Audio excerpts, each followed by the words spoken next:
te acho malvadão. Bruna, tu já parou? Cara, esse cara comida esse tipo de vídeo. E para fazer esses vídeos, meu Deus. Hey yo! Pra quem me vê aqui no YouTube, meu nome é Manuel Júnior, sou profissional de educação física, estudio na área de mecânica e biomecânica aplicada ao exercício e hoje a gente vai fazer a análise mecânica de alguns vídeos na internet, no Instagram, enfim, que no TikTok, se tiver, alguns vídeos relacionados a lesões na academia. A gente vai fazer uma análise mecânica. Então não tem muito a ver com técnica de treino, se o exercício está certo ou errado, a gente só vai fazer uma análise mecânica. O primeiro vídeo que a gente vai abordar nesse vídeo aqui, esse aqui, tá fazendo um hack, enfim, a gente pode chamar essa máquina de várias coisas. E pra gente fazer análise mecânica, a gente tem que saber onde é que tá a linha da força e por que que aconteceu essa lesão com ele. Então, vamos começar. Vamos pegar a linha da força, é a gravidade, né, puxando lá pra baixo. Como é uma máquina, ela tem um guia, né, então ela tá posicionado em 45 graus. A resistência, ela tá deslizando sobre o guia, né, que é a máquina em si. Então, a linha da força tá em direção à gravidade pra baixo, porém como tem um guia, ela vai fazer um movimento em um certo grau em um certo ângulo em relação em um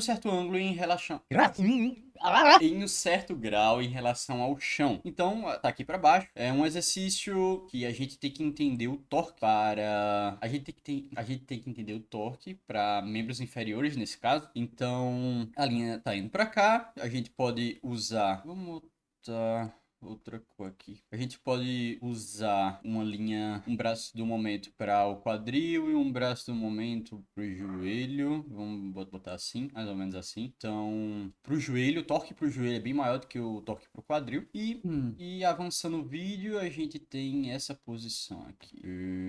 Linha da força, quadril, por cima mais. Então aqui o torque diminui em relação ao joelho e para esse tipo de movimento a gente está fazendo principalmente, tem várias questões aqui que a gente pode abordar, mas vamos simplificar e vamos falar sobre a extensão do joelho, certo? O torque é maior para o joelho, provavelmente o torque aqui para o quadril é bem pouco em relação a todo o movimento, né? Pra gente fazer uma análise mais profunda, a gente tá do lado da máquina, saber como é que ela vai funcionar, esse apoio que tá nas costas dele, eu não sei como é que tá apoiado, então é meio complicado a gente falar isso, então a gente vai falar só, principalmente, sobre a extensão do joelho. Inclusive, aqui tem outra linha da força que é ocasionada pelo atrito em relação à máquina, a plataforma que o pé dele tá. Então vai ter uma linha da força de atrito ali que vai modificar a linha da força do exercício. Mas enfim, a gente vai falar sobre somente sobre a extensão do joelho. Como a gente já viu, a extensão do joelho, o torque é maior para a extensão do joelho, mas o que é que acontece? Eu disse que a gente não ia falar sobre técnica de treino, mas a execução, ela vai trazer algumas variáveis mecânicas, variáveis da física que vão acometer ao que aconteceu com ele. Malvadão. Bruna, tu já parou? Que agonia. O que é que a gente pode verificar durante a execução? A variável mecânica que ele traz, a variável física que ele traz, é principalmente a inércia. Quando ele acelera... Então, quando ele acelera o movimento, ele acelera o exercício, ele infere maior momento de inércia. Inércia, como a gente bem sabe, lá do ensino fundamental médio, não sei, lá da escola, um corpo em movimento tende a continuar em movimento. Então, mesmo que o torque ele diminua nessa posição, se o torque é influenciado pela resistência, se o torque é influenciado pelo braço do momento e pela resistência, a resistência não muda, né? Durante o movimento todo ele não está adicionando carga nem diminuindo carga, então a resistência é uma variável constante nesse exercício. O torque também é constante em relação o braço do momento também não vai ser alterado durante o exercício, porém ele vai ter uma alteração na resistência sim. Ela não é constante durante todo o movimento porque ele adiciona inércia. Então, quanto mais ele adiciona inércia, mais durante o movimento ele vai perder resistência, porque como está atuando em inércia, o corpo, ele coloca o corpo em movimento muito rápido, o músculo não precisa fazer esforço durante esse movimento. Porém, quando ele para o movimento, a força da inércia ainda está ocorrendo, mesmo que o torque diminua, como eu falei. Então, para parar o movimento e para retomar a fase excêntrica nesse caso, a musculatura vai ter que fazer muita força em relação à carga que ela tá, a carga e o torque que ela está trabalhando em relação ao cabo de guerra, e ainda mais a inércia. Então, ele aumenta muito. É tipo assim, imagina um carro a 40 km por hora e outro carro da mesma massa, do mesmo peso, é o mesmo carro, a 80 km por hora.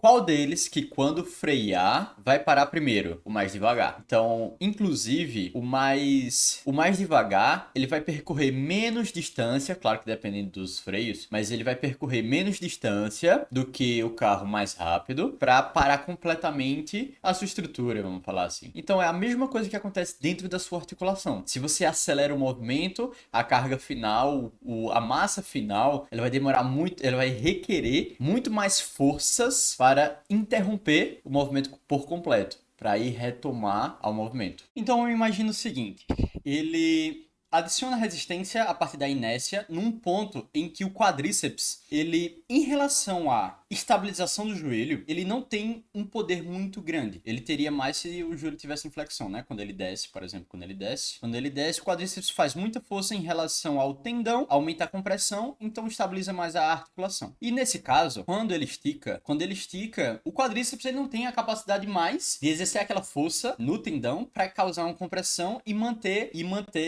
a articulação estabilizada. Então, nesse caso, imagina o seguinte, a articulação é o eixo que precisa ser estabilizado. E a estabilização dos eixos no corpo humano, ela é a partir da contração de várias musculaturas em várias direções. Voltando, ele vai ter um momento em que a musculatura principal dele não vai conseguir estabilizar essa articulação, e ele ainda adiciona mais resistência a partir da aceleração e da inércia. Então, o que é que isso causa? Isso causa transferência da estabilização, que era para ser da musculatura para a estrutura passiva, que são tendões e ligamentos. Então, nesse caso, como ele faz tudo isso? E fora isso, ele ainda causa uma posição articular em que não seria saudável para a articulação do joelho dele. Ele causa uma extensão maior do que deveria ser, e isso aumenta ainda mais a necessidade de estruturas passivas segurarem as forças em relação à articulação dele, já que a articulação dele não é presa por um parafuso. Então, o que acontece é que a estrutura passiva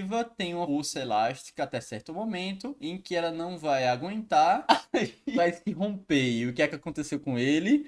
Como tem aqui no vídeo, provavelmente o rompimento de ligamentos cruzados. Eu vou mostrar aqui um pouquinho para vocês. Nossa, que agonia ver esses vídeos. Então, provavelmente, ó, os ligamentos cruzados, os principais, né? Ligamento cruzado posterior e anterior, são os ligamentos responsáveis por manter a integridade da articulação nesse tipo de força. E aqui, nesse caso, é força de cisalhamento. Se vocês quiserem um vídeo sobre forças articulares, eu posso explicar para vocês. Mas vamos lá, vamos pro outro vídeo agora. Esse vídeo, o que é que aconteceu nesse vídeo?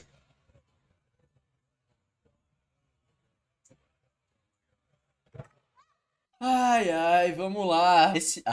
Nesse vídeo, aconteceu praticamente a mesma coisa, a mesma lesão do vídeo anterior. Porém, por causas diferentes. A linha da força, acho... Não sei porque ele faz essa curva toda vez que eu der o braço do momento pro quadril aqui, ó, bem curtinho, pouco o quadril, e pro joelho bem grande, né? Então o torque para o eixo do joelho é bem grande na fase final desse exercício. Eu não vou falar se é concêntrica ou excêntrica, não tem muita importância, mas beleza. O que é que acontece aqui? Ele tem, nesse exercício, nessa máquina, ela exerce uma restrição para a articulação. E qual a restrição? Essa almofadinha aqui. Então, a linha da força tá puxando para baixo, em rotação, ela tá fazendo mais ou menos isso aqui. Se não tivesse essa almofadinha aqui, ou é essa? Impede que o pé dela vá pra cima. É só essa aqui. Essa almofada aqui é a que se move e essa é que fica parada. Beleza. O quadríceps está fazendo força aqui, estabilizar a articulação. Beleza. Só que tem um problema nesse exercício. Qual é o problema? A força está puxando para baixo e essa restrição, como eu falei antes, se não tivesse ela, o pé dela, a perna, ia escapar para cima. Ela ia fazer um agachamento normal. O agachamento nessa posição, ela ia cair para trás. Só que o que essa restrição causa? Ela cria, vamos falar assim, ela adiciona uma nova linha da força indo nessa direção. Por quê? O peso tá puxando pra baixo e pra trás e a tíbia dela tá querendo ir pra trás, né? Já que o peso tá puxando pra baixo, a tíbia dela quer ir pra trás. Porém, a restrição não deixa. Então, a terceira lei de Newton, acho que é terceira, ação e reação. Enquanto um peso tá puxando lá, uma força, vamos falar assim, né? Enquanto uma força tá puxando pra baixo e pra trás, algo está impedindo. E se algo impede, ele tá fazendo uma força de reação pra frente. Então, imagina o seguinte, olha o que tá acontecendo com essa pessoa.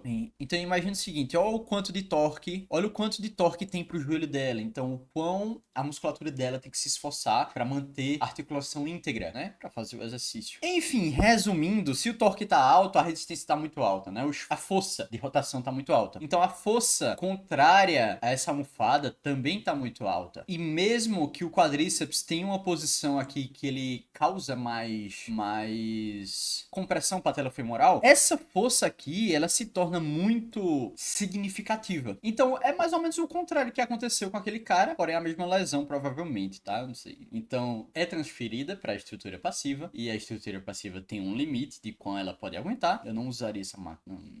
Terceiro vídeo agora.